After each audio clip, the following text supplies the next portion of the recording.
Two families now bonded by a beating heart met for the first time earlier this week.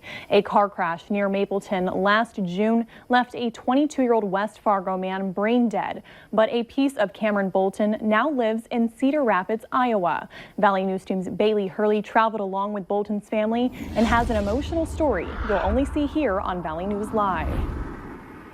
For Iowa native Jeremy French, the hospital is like a second home. My medical books are like, I don't know, I was in and out of the hospital a whole lot. Born with 2 holes in his heart, French eventually had to get a pacemaker at only 16. It just really sucked. It was not good. And over the years, French says his heart continued growing larger and working harder.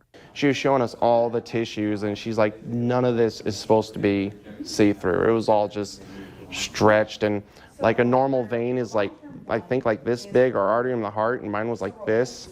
In the summer of 2017, French was admitted to Mayo Clinic and put on the transplant list, where he would wait for 347 more days. But just a day before French got life-changing news, the family of Cameron Bolton received heartbreaking news after a fatal car crash near Mapleton. It's hard to understand why a perfectly healthy 22-year-old would lose his life, but when you see the impact of what he was able to do after his life, it's just amazing. And I mean, we saw it in walking, breathing proof today. But not only did they see Cameron's impact as they traveled over 500 miles to Cedar Rapids, Iowa, they got to listen to his impact as well.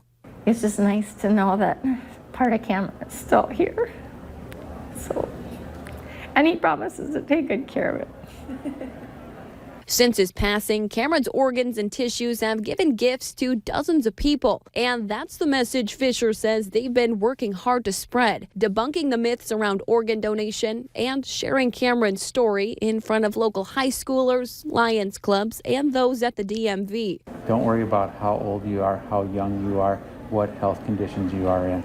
Without donors, there's people that won't have their husband, that won't have their children.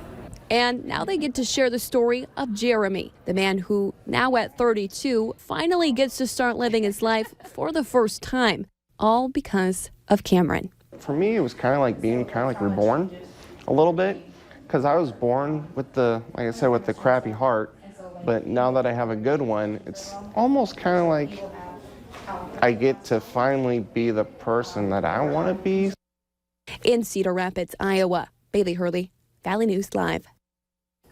Cameron's family also has gone on to meet both his liver and kidney recipients this week, one in Iowa and another in Indiana.